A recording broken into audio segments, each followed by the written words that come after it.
Singapore's ruling party to field Indian origin candidates in upcoming general election. The ruling People's Action Party PAP will certainly include members of the Indian community in the upcoming general election, Prime Minister Lawrence Wong said on Sunday, acknowledging the ethnic group's outsized contributions to the country in many areas, including in businesses, industries, and public services. In the 2020 general election, the PAP did not field any Indian candidates among its slate of 27 new faces, which had then sparked questions about the ethnic group's representation in Parliament. Speaking at a dialogue with youths from the Indian community, Wong said, "You may be a small community, but, certainly, your contributions to Singapore and the impact that you have on Singapore are not small at all.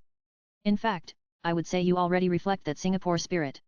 Your story is a story of Singapore, small and yet punching above your weight." The Straits Times quoted Wong as saying, "Indians in Singapore have made outsized contributions to the country in many areas, including in business, industry, and the government." Wong underscored, "Indians represented 7.6% of Singapore's citizens, while Malays and Chinese made up 15.1% and 75.6% of the population, respectively, in 2024, according to the Singapore Daily Report. The 90-minute Vanga Ipo Pasalam Chat Kum, Let's Chat in Tamil, or VIP Chat, was organized by newspaper Tamil Miraju.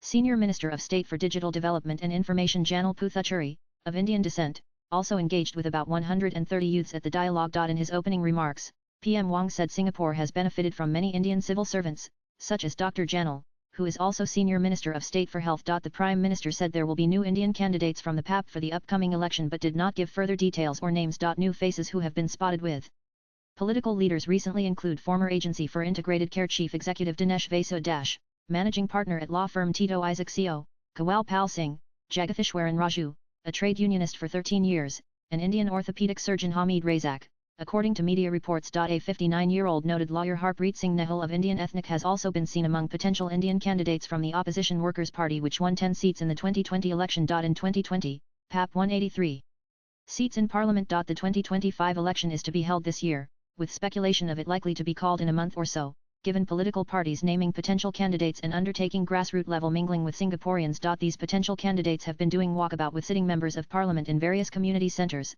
the hubs of constituencies. A day earlier, Wong said the party, which has ruled ever since independence, will field more than 30 new candidates, the largest in recent history in its 2025 lineup. In his remarks, Wong also encouraged participants to continue building a distinctive Singaporean Indian identity. He said the Indian community here is very diverse and has retained its traditions while evolving into a different culture. For the Singaporean Indian, your values, your norms, your way of thinking, are different from Indians in India.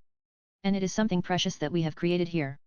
It is a Singaporean attitude, mindset, way of life, he said, continuing, you can be proud of your ethnic roots and at the same time proud to be a Singaporean, and that is what we mean by being Singaporean. He encouraged participants to embrace their roots and also engage with fellow Singaporeans outside their community to enlarge the common space we share. Wong continued, this is how we can try, even as a little red dot as Singapore is popularly often referred to, how we can ensure we remain strong and united. We can continue to have harmony with one another, even in a very turbulent world which we already see today. Dr. Janil noted that the small size of the Indian community could be a boon. We can remain in close contact with everybody, leverage the connections, the networks, the friendships, the trust that we have.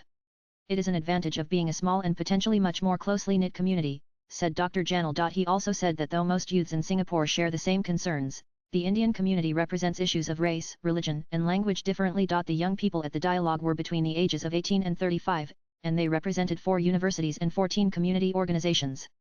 They asked a variety of questions ranging from protecting the Indian community amid growing ethno-religious violence, to concerns including cost of living, housing, and employment. Swipe left for next video. In response, the panelists called for Singaporeans to be vigilant against extremist views and reassured participants that the government is tackling the bread and butter issues raised. The dialogue was held under Chatham House rules, which allow for reporting of what was said but not who said it, including participants and panelists to foster candor, according to the broadsheet report. Latest blogs